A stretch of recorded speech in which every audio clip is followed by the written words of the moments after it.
घर आए मेहमान। राहुल अपनी पत्नी सीमा और अपनी माँ के साथ रहता था। गर्मियों की छुट्टी में राहुल की बुआ फूफा अपने लड़के सोनू के साथ उनके घर रहने आए।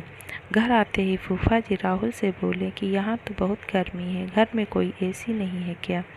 राहुल की माँ ने बोला, भाई साहब, अभी कुछ दिन पहले ही राहुल ने अपने कमरे में एसी लगवाया है। यह सुनते ही फूफा जी अपने बेटे से बोले कि सारा सामान राहुल के कमरे में ले गए। राहुल और उसकी पत्नी सीमा चुप रहे, क्योंकि उन्होंने सोचा कि कुछ दिनों की बात है। इस तरह बुआ फूफा जी को राहुल के घर रहते 1 महीना हो गया। राहुल ने अपनी माँ से पूछा कि बुआ जी कब जाने वाली हैं?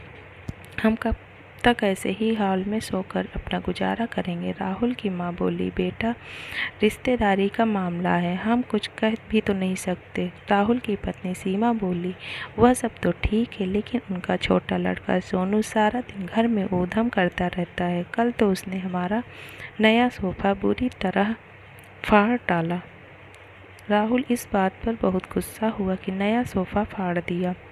वह अपनी पत्नी से बोला, तुम सोनू को ऐसा करने से रोकती क्यों नहीं? सीमा बोली, जब से बुआ फूफा जी आए हैं कुछ न कुछ खाने की डिमांड करते हैं, जिससे मेरा और माँ जी का सारा दिन तो रसोई में ही बीत जाता है। राहुल ने कहा कि मैं अभी जाकर फूफा जी से पूछता हूँ कि वह आखिर कब जाएंगे। राहुल ने बातों बातों में फूफा जी से कहा कि 1 महीना हो गया है, आपके जॉब की छुट्टियाँ खत्म हो गई होंगी ना?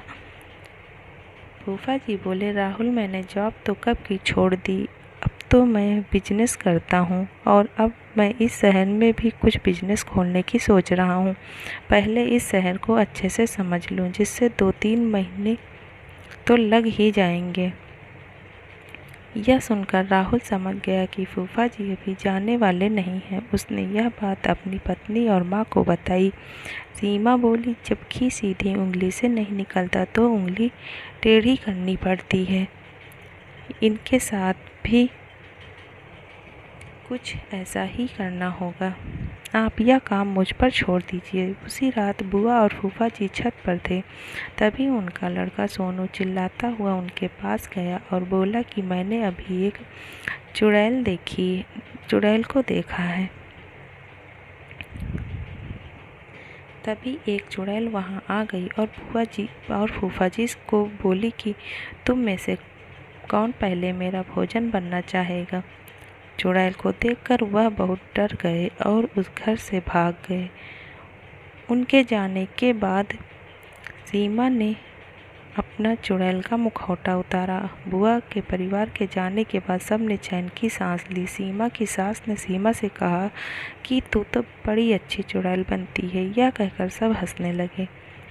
धन्यवाद। आपको ये कहानी कैसी लगी, प्लीज़ कमेंट में बताएं।